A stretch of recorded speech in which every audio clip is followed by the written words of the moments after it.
Ladies and gentlemen, I am Jimbo the Fuzzy, and welcome back to Sid Meier's Civilization 5. When we left off, we'd gotten a little research agreement with Gandhi, and I'd forgotten what that was, and we had happily converted Malacca to our religion purely through religious pressure and trade routes.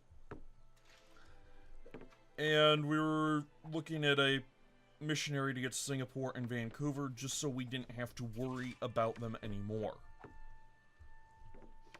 And we didn't have to worry about Pakal coming in and converting them. Because he's going to do that. I am absolutely certain he's going to try and do that. He's building a university right now. Like, what? 4 turns for a university. He's got 34 production per turn. That is absurd. He's got twice the production we do. I know he does it, but he probably does. He's got some way. Yeah, a lot better terrain. Look at that. 4 resources, all of which give +1 production when mined. And then he's got the horses and the cattle, both of which have stables, increase production, and he's probably got a forge in there and stuff. Yeah, he got a production mother lode. We have no way to keep up with him on production. End of discussion.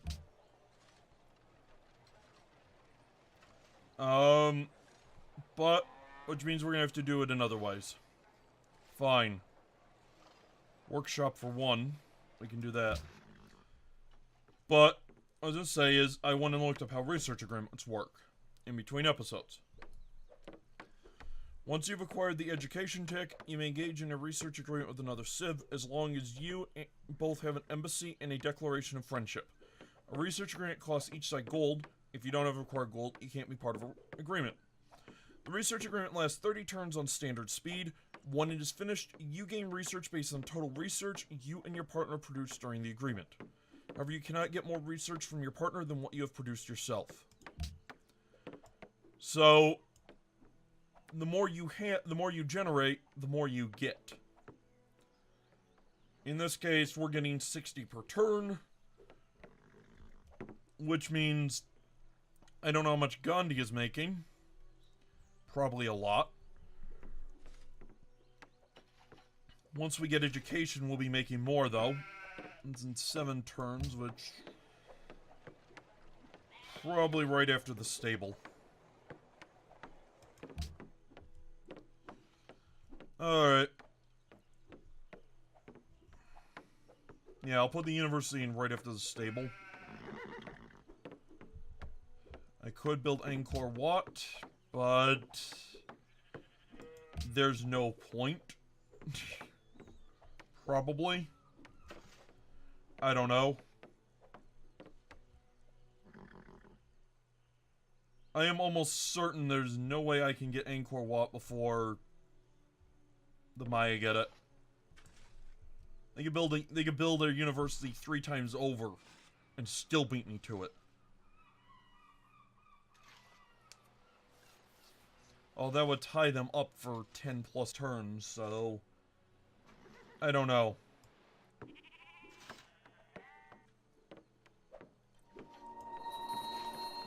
Biblos and the Maya are no longer allies, and there's a city-state that wants me to get sugar. Okay. Let's make peace with Biblos. There we go. And we could give them money, but I don't think I want to. Maya's got a settler going out. That's good and bad.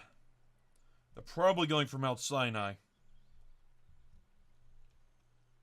See if they can snipe that from Gandhi. They probably can. Gandhi probably won't go for it.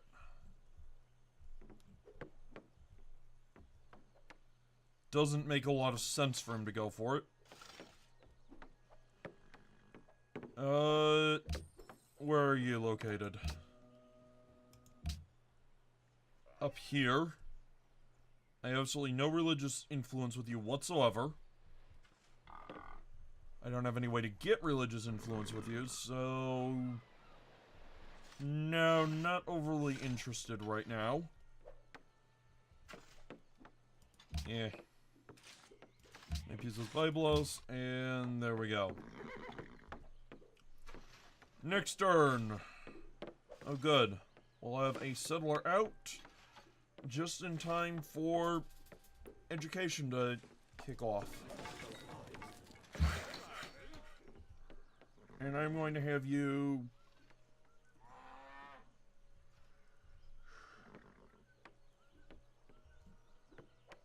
Huh. Just thinking a moment. If I put it right here, that's one less tile of road I have to build. But it's a lot more tiles I have to go by.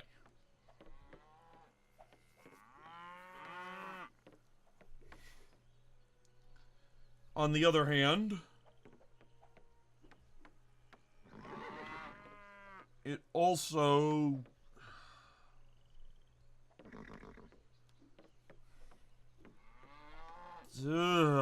hard to justify either way. Ick. I think right here is better.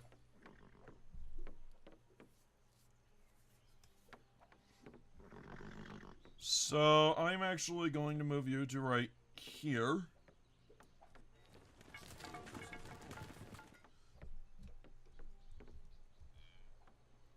And hit. Next turn. Good, good. Send down a worker to improve the jungle, which doesn't make a lot of difference.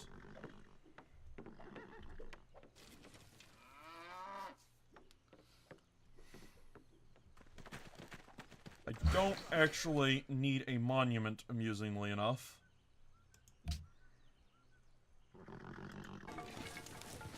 What are you...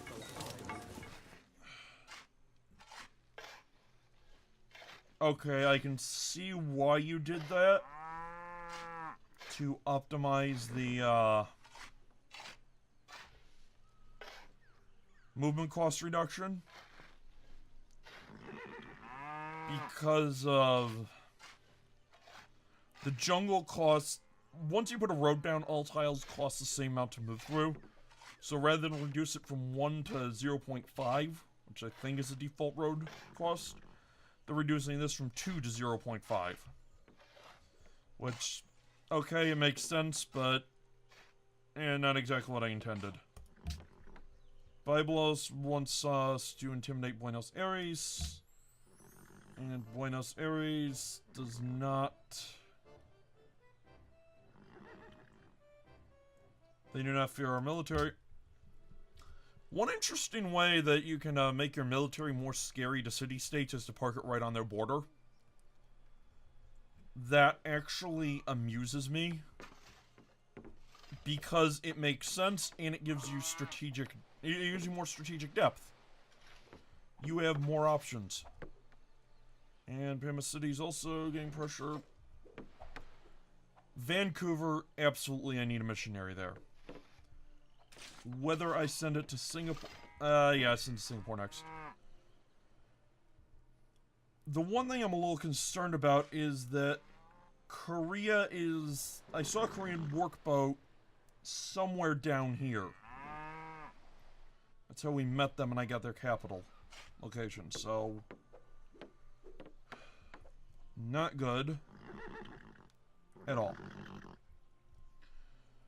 The good news is once he's done with his university, it'll be easier to steal from him. That's good.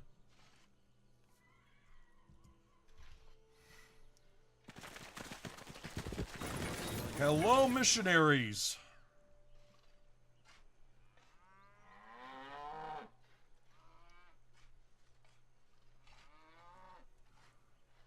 You are not getting away from my scout, thank you very much.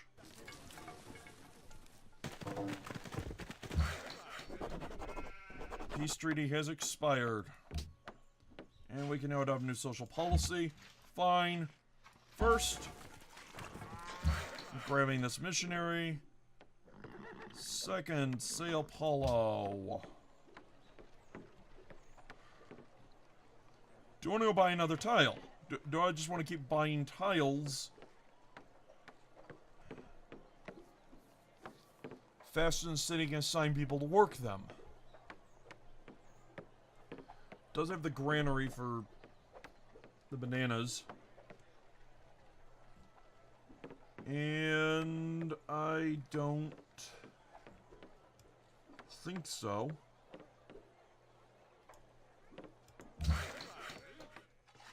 I'm going to wind up working the tiles around. I'm gonna be buying a bunch of tiles around this city. So I'm gonna need to work those.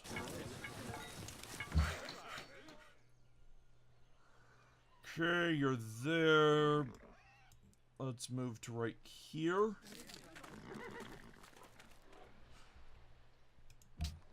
You're gonna grab that next, which I figured. Salvador has not yet grabbed that plane. Did it? Yeah, they did grab it. Okay. I thought they hadn't. This is what happens when you've got green is your border color and you're on grassland. It'll be a little hard to make it out, but I see it now. Okay, right there. Good. And we got a social policy. Reformation. If you have founded a religion, gain a bonus Reformation Belief. I would like to get that, yes. Now we get... Alright. This is interesting. What do I want to do? Normally, I have one thing I grab here, and that's all. That's to the glory of God. Which lets me buy any great people I want with faith, regardless of what policy trees I've completed. Which is really, really useful, but that was already taken. So, now we have to ask what's useful. At the top we have evangelism, which means that our missionary spread religion action erodes existing pressure from other religions, which means in addition to increasing our influence, we also decrease other religions, which is really good when you come to things like Budapest, because it's really hard to break into a city that already has a majority religion. By damaging that majority religion, just eroding it, it's a lot easier to add your influence. So if we're using missionaries, that's a really good thing. But we get so, although that might not be our best, because we also get a big bonus from passive things. From just passive spread, which means underground sect might be our best option. Which is your spies exert religious pressure on the cities they occupy. We already add 9 per city nearby. We could just put a spy in any city and just add 9 religious pressure. Done. Which is pretty potent, you know? It's like just say spy in Panama City. Well, not 9 now, 7.5. 9 will be later. But this would go from 7 to 15. 7.5 to 15, but you know what I mean. Or Monaco, or whatever. And that's in addition to what the spies are normally doing. Unity of the Prophets, I don't think we have to worry about. And the reason for that is Inquisitors and Prophets reduce this religion's presence by half instead of eliminating it. I don't think we're going to see enough great prophet spam to worry about. Well, we will. We'll see a good deal of it. Probably out of the Shoshone, who are sending out another...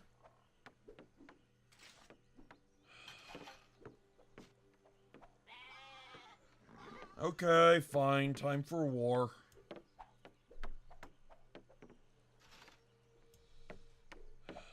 I really should have been keeping a closer eye on them, but the past is the past.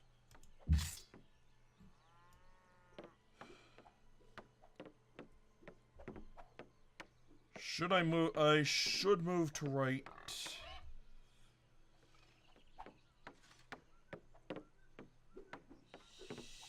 Here, I think.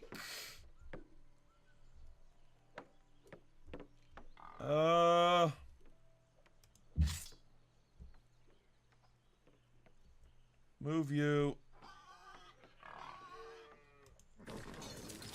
right there. Done.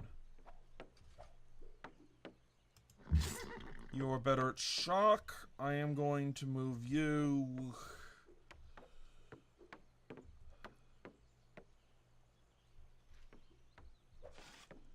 Uh, 2, 3, 4, 5. That means I would need at least 6 population for it to be worthwhile, which I've probably said before.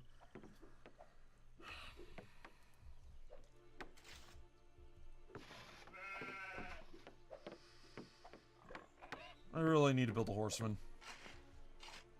Just for down here. I think I've said that as well.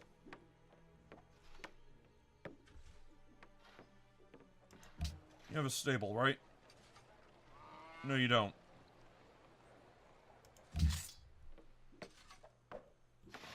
You have a stable. You also have the bananas, you also have the wheat. You don't have the wheat. Never mind. But you have... You do not have a stable, and you have a really good need for a stable.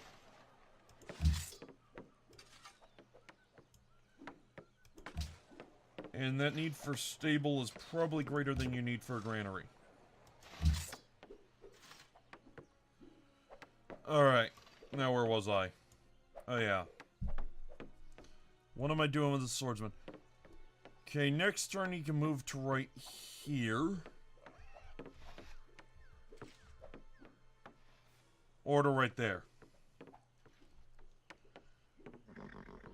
So I can move to right there. I could also move to right there. Either way, I'm 2 turns behind him. If he moves to right there, I can move to right there on this. Alright. Let's go this way. He can't build a city within my borders. I don't think.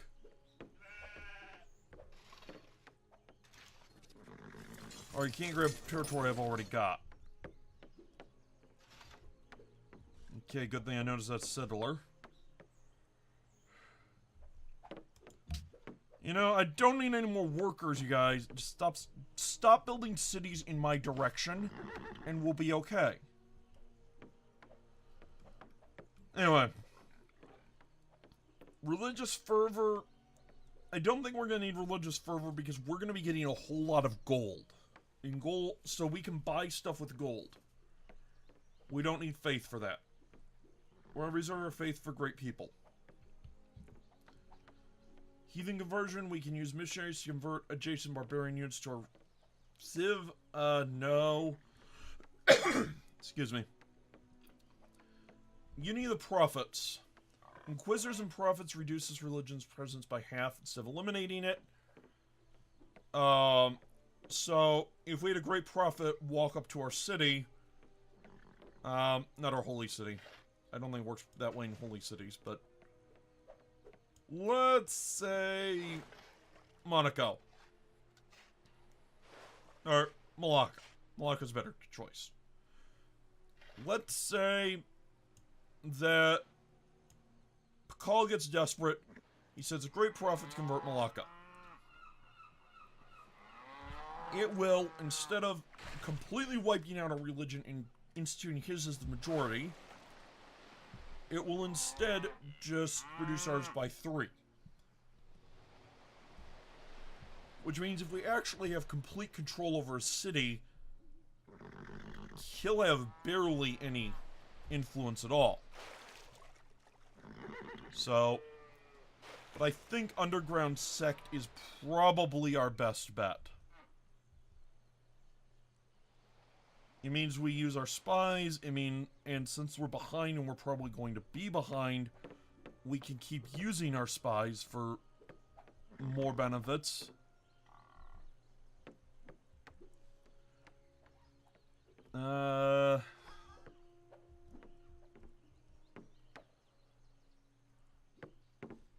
He's coming down here, and it looks like he's going to found... I don't know if he found it on the spices or not.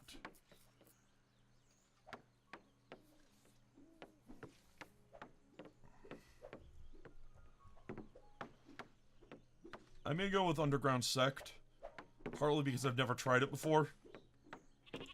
So, there we go. Who got to the... I want to know who got to the glory of God. No, I just want to search by type. Reformation. Protestantism. Seriously? Now I'm not upset about declaring war on you at all.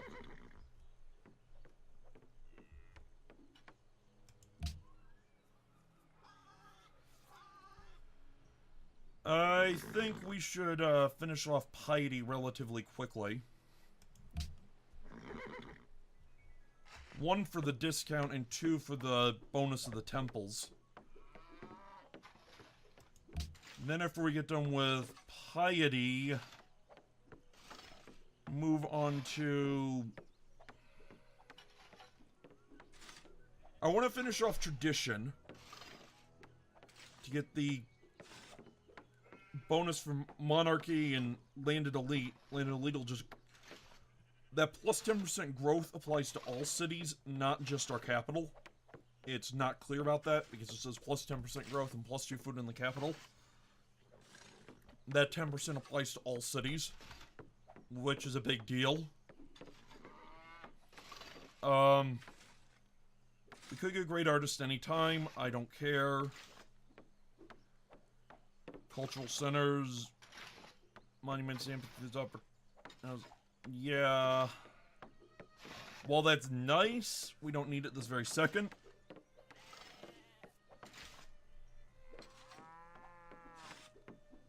We will need it before long, but not this very second.